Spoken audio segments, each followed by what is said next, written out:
Yesus Kristus, cinta kasih Allah, dan kesatuan Roh Kudus bersamamu.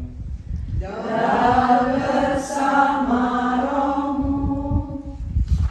Suster, para ibu, komunitas meditasi Kristiani Bintang Samudra yang saya kasihi dalam Kristus Tuhan.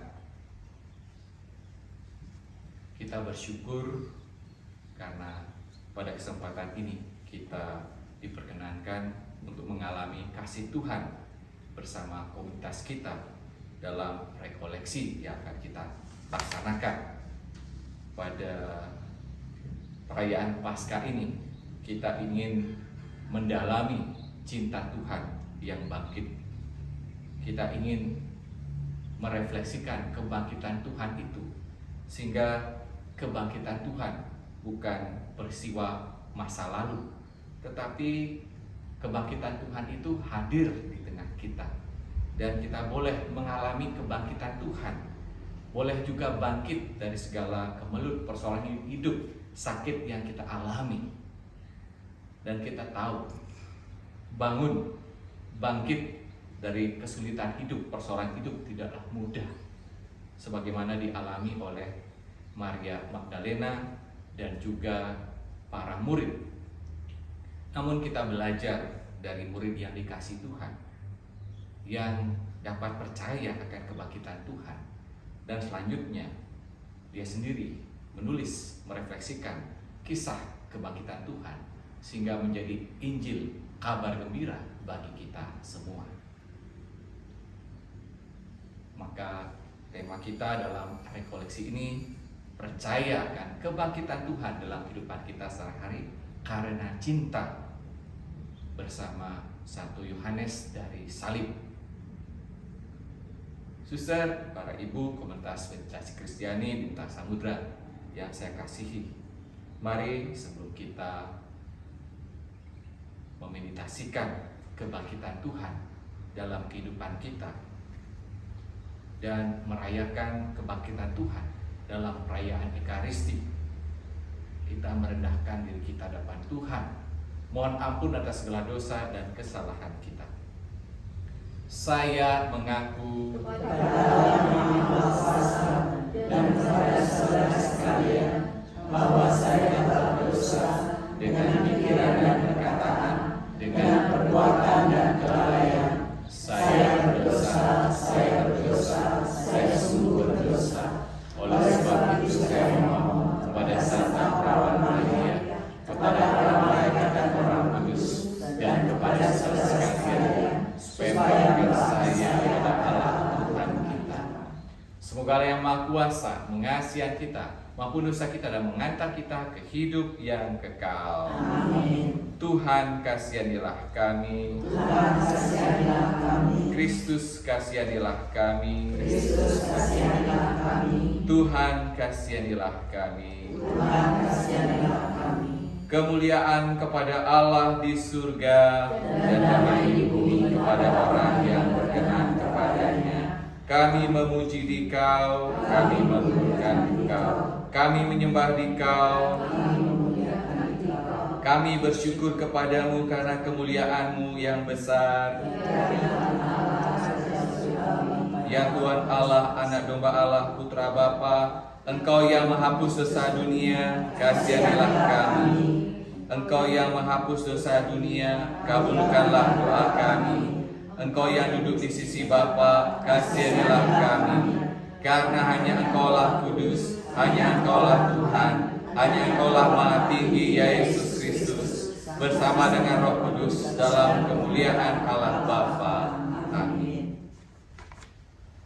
Intensi kita dalam perayaan Ekaristi ini, kita berdoa bagi kita masing-masing agar kita dapat percaya akan kebangkitan Tuhan dalam kehidupan kita sehari-hari dan semakin mencintai Tuhan, sehingga kita dapat mensyukuri segala persoalan yang kita alami karena Tuhan hadir dan memberikan kehidupan baru dalam kehidupan kita masing-masing.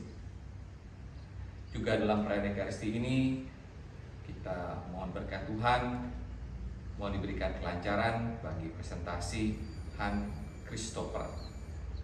Juga kita berdoa bagi anggota keluarga kita yang telah meninggal dunia. Kiranya Tuhan mengampuni segala dosa dan kesalahan mereka, dan kiranya mereka boleh mengalami kebangkitan dan bahagia bersama Bapa di surga. Marilah berdoa. Ya Allah, pada hari ini dengan perantaraan Putra Tunggal-Mu, Engkau telah menaklukkan kematian dan membuka bagi kami pintu keabadian. Semoga kami yang merayakan pesta kebangkitan Tuhan. Haleluya. Haleluya. Haleluya. Haleluya. Haleluya. Haleluya. Mari kita merayakan perjamuan Paskah, sebab Yesus Kristus sudah dikurbankan. Haleluya, haleluya, haleluya, haleluya, haleluya, haleluya. Tuhan bersamamu dan bersama rohmu. Inilah Injil Yesus Kristus menurut Yohanes. Dimuliakanlah Tuhan. Pada hari pertama minggu itu, pagi-pagi benar, ketika hari masih gelap, pergilah Maria Magdalena ke kubur Yesus, dan ia melihat bahwa batu telah diambil dari kubur. Maka ia berlari-lari mendapatkan Simon Petrus dan murid yang lain yang dikasihi Yesus. Ia berkata kepada mereka, "Tuhan telah diambil orang dari kuburnya, dan kami tidak tahu di mana ia diletakkan." Maka berangkatlah Petrus dan murid yang lain itu ke kubur. Keduanya berlari bersama-sama, tetapi murid yang lain itu berlari lebih cepat daripada Petrus, sehingga ia lebih dahulu sampai di kubur. Ia menjenguk ke dalam dan melihat kain kafan terletak di tanah. Akan tetapi ia tidak masuk ke dalam. Maka tibalah juga Simon Petrus menyusul dia dan masuk ke dalam kubur itu. Ia melihat kain kafan terletak di tanah, sedang kain peluk yang tadinya ada di kepala Yesus tidak terletak dekat kain kafan itu, tetapi agak di samping di tempat yang lain dan sudah tergulung. Maka masuklah juga murid yang lain yang lebih dahulu sampai ke kubur itu. Ia melihatnya dan percaya. Sebab selama itu mereka belum mengerti isi kitab suci yang mengatakan bahwa ia harus bangkit dari antara orang mati. Berbahagialah orang yang mendengarkan sabda Tuhan dan dengan tekun melaksanakannya. Sabda-Mu adalah jalan, kebenaran dan hidup kami.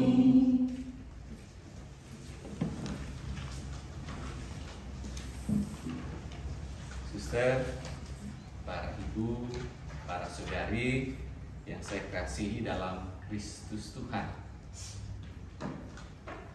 Sebelum melanjutkan renungan dan pengajaran, saya ingin bertanya.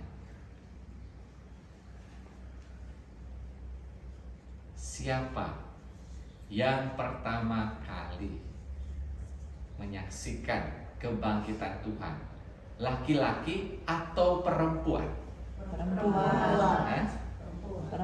Perempuan ya? Ya. Oke, bukan laki-laki. 1-0. Sementara menang perempuan. Yang kedua, siapa yang lebih dahulu percaya kebangkitan Tuhan? Perempuan atau laki-laki? Laki-laki. Hah? Laki-laki. Laki-laki. Skor sama ya. Satu sama.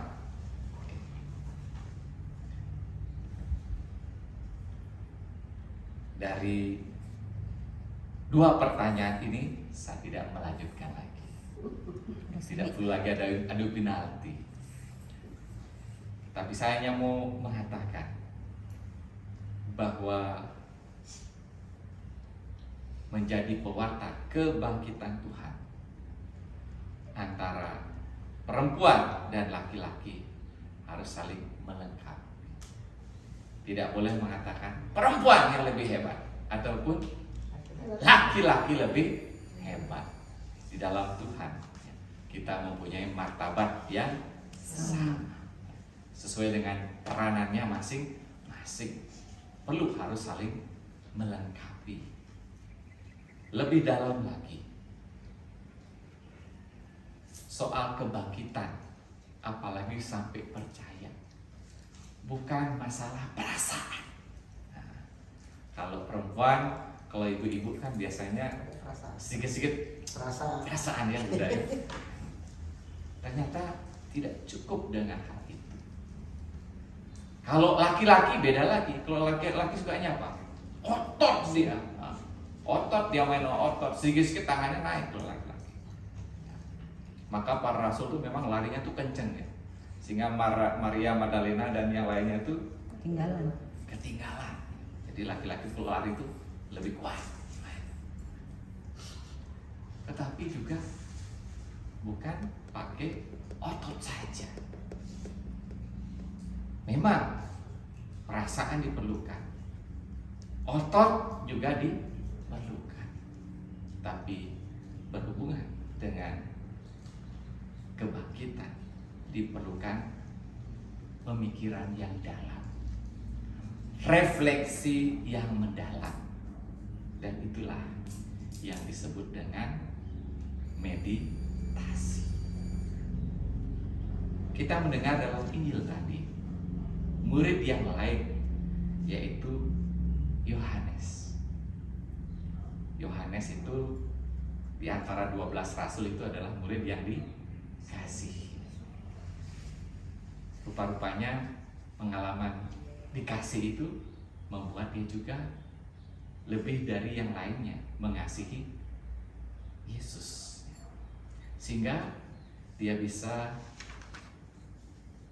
percaya kebangkitan Tuhan karena dia mengasihi, mencintai. Walaupun dia memberikan kesempatan kepada Petrus karena ketua kelas, pimpinan, leadernya, silakan masuk ke dalam. Tapi Petrus belum menangkap. Mereka masih bingung, di mana Yesus? Kok jenazahnya tidak ada di makam? Baru kemudian Yohanes masuk. Injil mengatakan setelah dia masuk, dia melihat dan percaya. Suster, para ibu, para saudari, komunitas meditasi Bintang Samudra yang saya kasihi dalam Kristus Tuhan, Maria Magdalena dalam kehidupannya mengalami masalah yang berat. Kita tahu ya bagaimana siapa itu Maria Magdalena. Ia boleh dikatakan itu dihakimi karena kehidupannya, mau dirajam.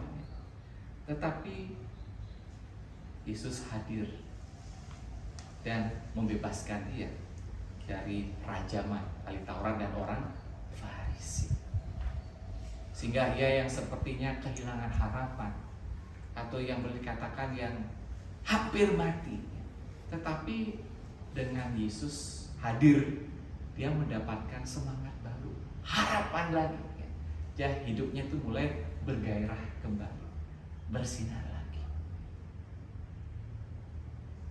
Tetapi melihat Yesus menderita sengsara, disalibkan, mati, pasti dia juga apa? Terpuruk.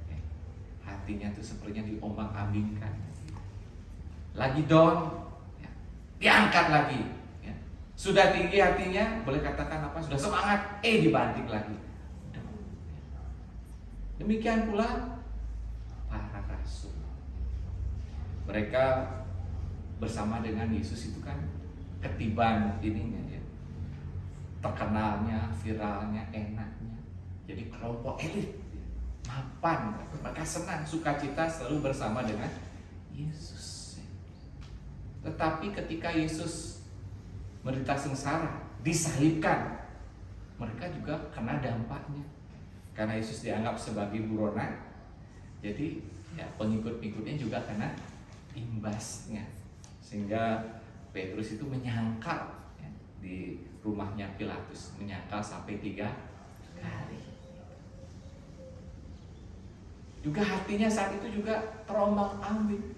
Sebelumnya berbunga-bunga, senang, sukacita bersama dengan Yesus, tapi ketika gurunya mati, down lagi, tidak ada harapan lagi, pesimis lagi. Dulunya optimis, sekarang pesimis. Dan puncaknya, titik baliknya adalah ketika mereka mendapati kubur Yesus kosong. Dalam keadaan kekosongan ini, malaikat Allah menampakkan diri dan mengingatkan kepada Maria Magdalena dan juga para murid bahwa Yesus bangkit seperti yang dikatakannya. Mereka belum mengerti. Tapi murid yang dikasihi, yaitu Yohanes, menangkap, paham apa yang dikatakan oleh Yesus. Suster, para ibu, para saudari komunitas meditasi Kristiani yang saya kasih dalam Kristus Tuhan, memang percaya kepada kebangkitan Tuhan, apalagi membawanya dalam kehidupan kita di tengah dengan kemelut persoalan kita masing-masing, ya, memang tidak mudah. Siapa di sini yang tidak punya persoalan ekonomi? Semua punya persoalannya. Kalaupun profit, bingung juga ya.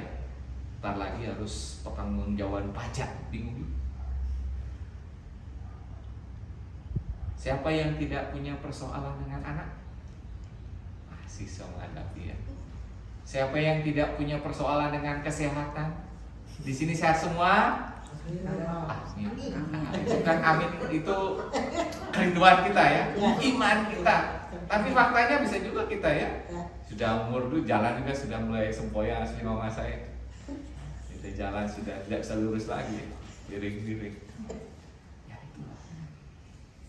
Jadi bagaimana kita bisa mengalami kebangkitan Tuhan yang katanya membawa damai dan sukacita, sementara kita menghadapi persoalan keluarga kita karena ekonomi, kemudian juga karena kesehatan kita, anak kita, belum lagi lainnya. Ya Suster Romo sebenarnya tidak punya persoalan ya, tapi juga pasti punya persoalan masing-masing dengan tugasnya. Semua kita punya persoalannya. Maka saya mengajak kita belajar dari 1 Yohanes, dari salib. Bagi kita komunitas meditasi Kristiani, siapa itu 1 Yohanes dari salib? Siapa? 1 Yohanes dari salib itu adalah jargonnya, tokoh meditasi mistikusnya Katolik, rajanya meditasi itu 1 Yohanes dari salib.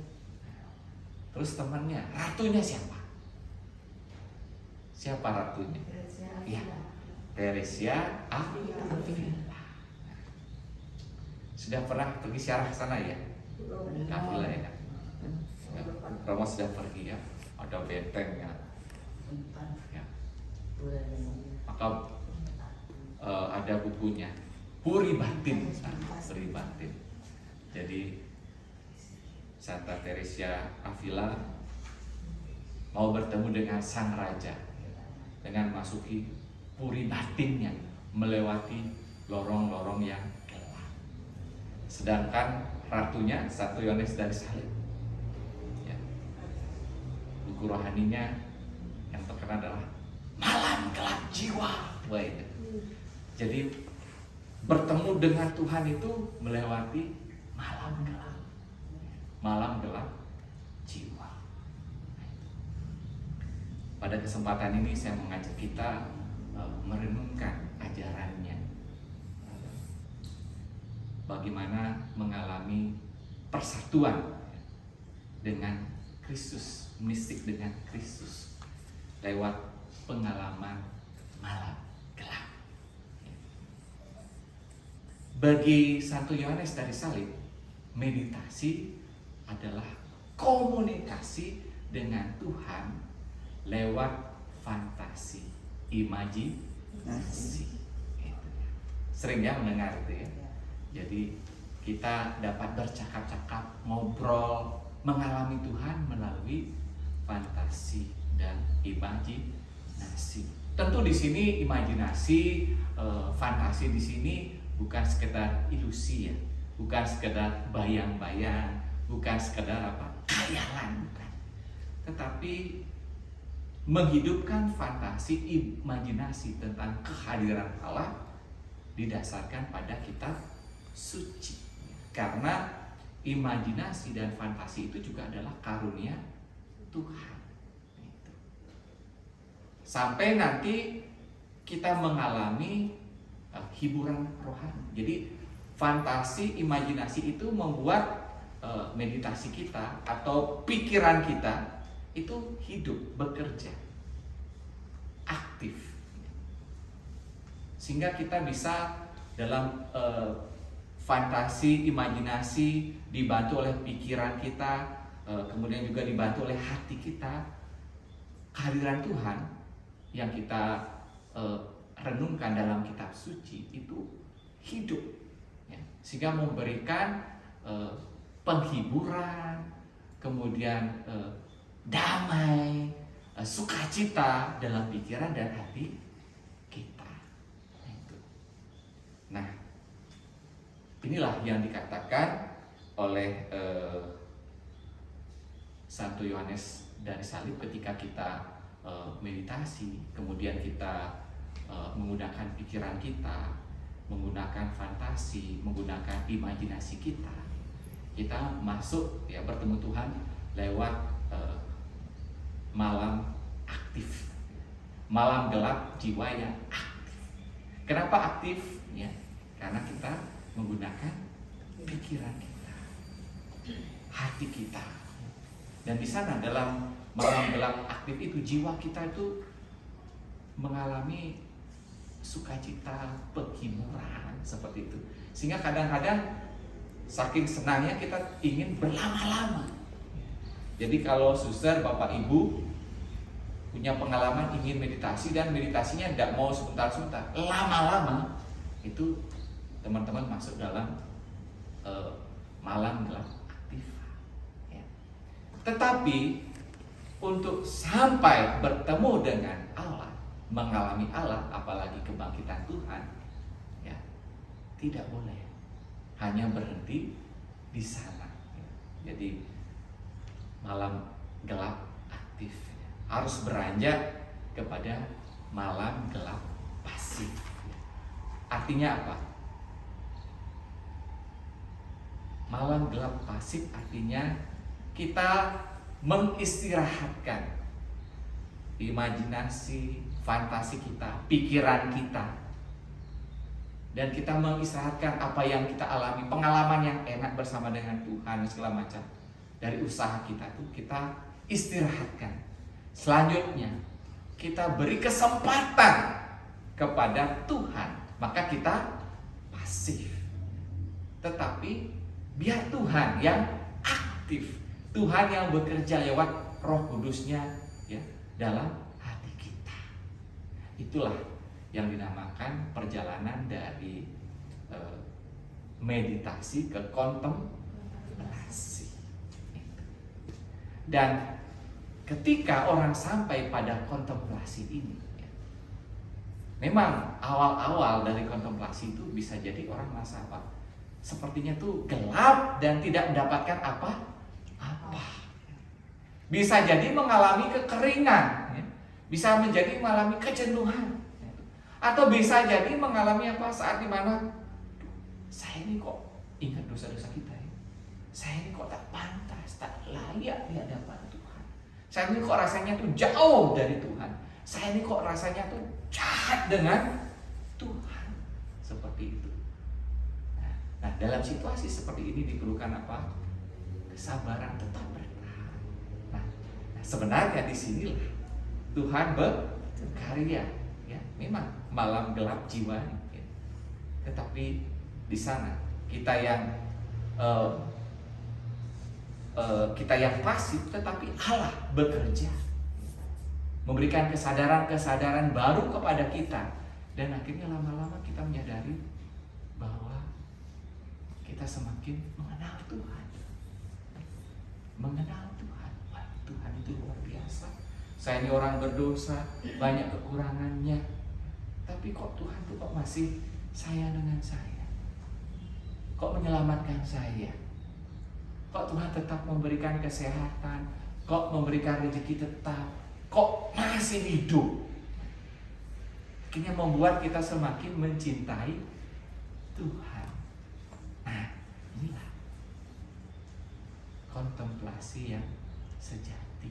Kita mengalami malam gelap pasif. Karena apa? Karena Tuhan yang lebih bekerja.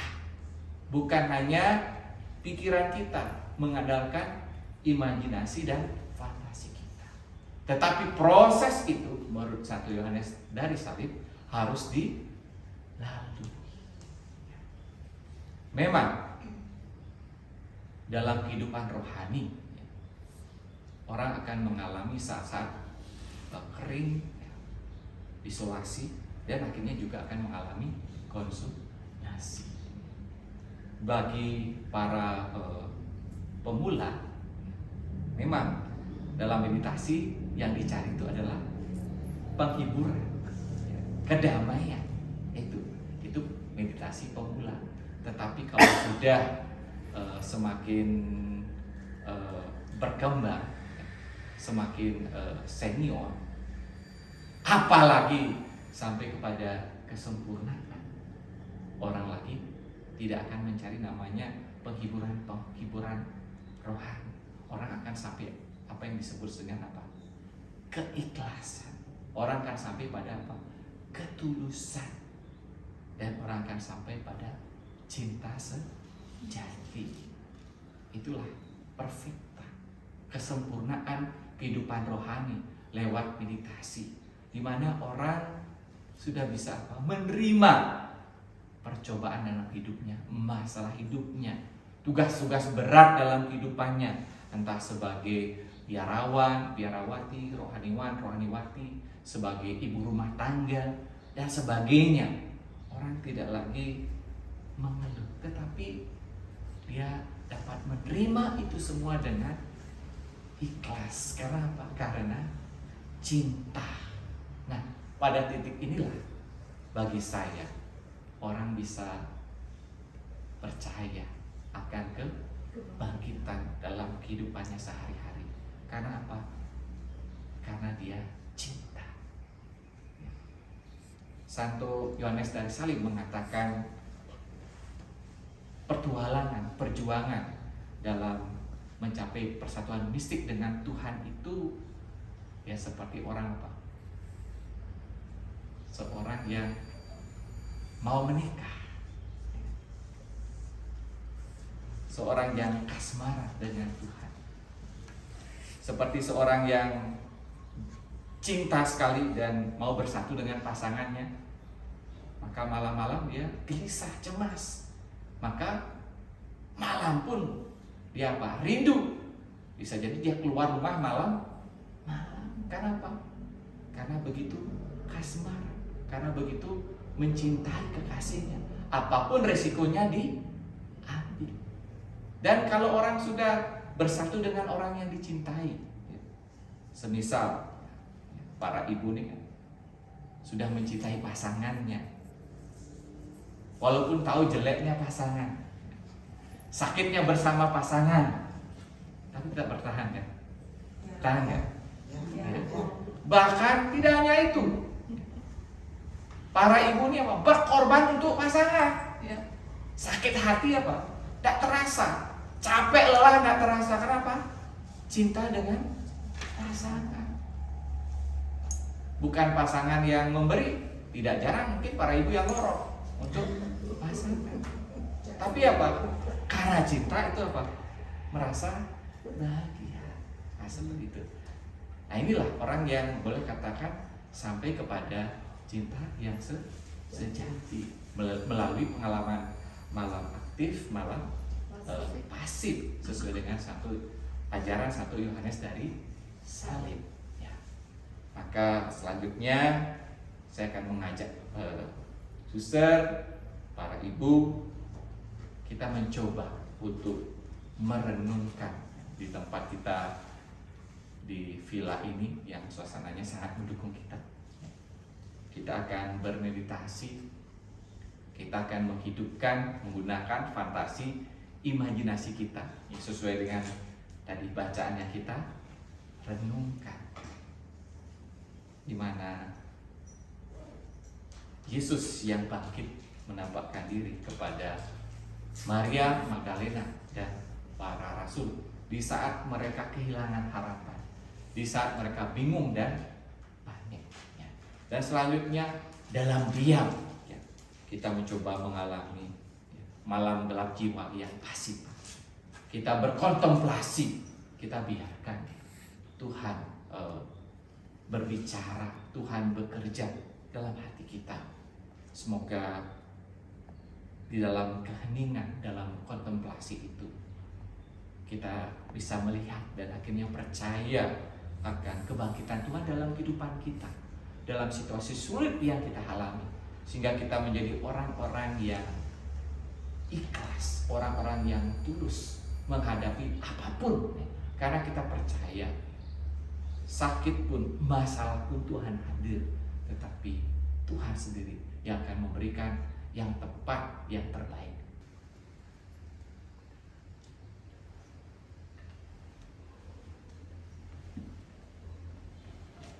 Demikian pula sudah perjamuan dia mengambil piala sambil mengucap syukur kepadamu, memberikannya pada murid-muridnya seraya berkata, terimalah dan minumlah kamu semua, inilah piala darahku, darah yang baru dan kekal, yang tumpahkan bagi memberi semua orang demi pengampunan dosa. Lakukanlah ini sebagai kenangan akan daku.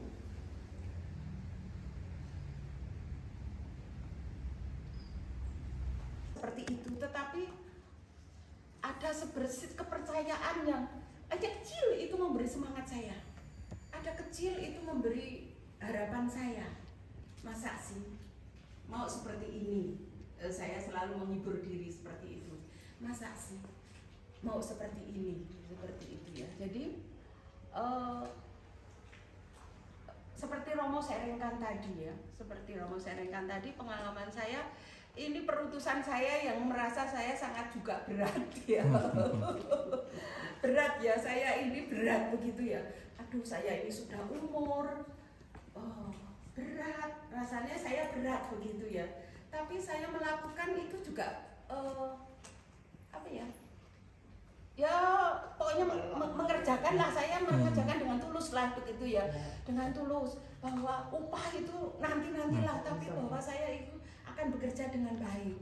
Saya menghibur, menguatkan. Kita bisa melihat dari teladan suster. Jadi yang saya ambil, suster itu mencintai, tulus dan melepas, tidak menginginkan balasan dari perutusannya. Ini aku sudah berbuat ini, tetapi yang saya lihat, dia hanya ingin membuat saya tertawa, dia ingin melihat Bu Maria tertawa, semua mengalami damai sukacita. Jadi saya mau belajar seperti yang suster ajarkan ke saya.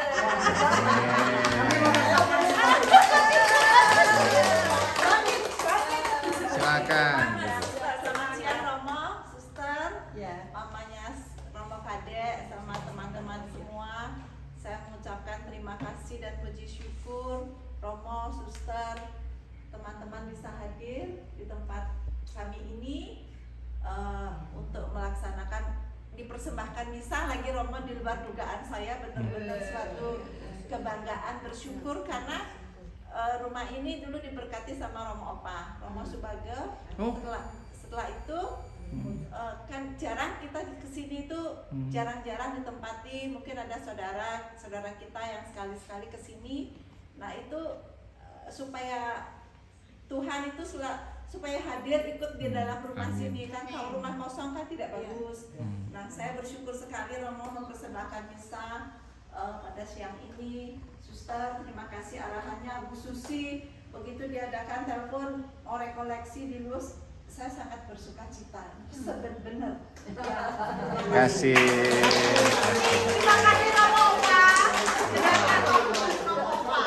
Ini kan.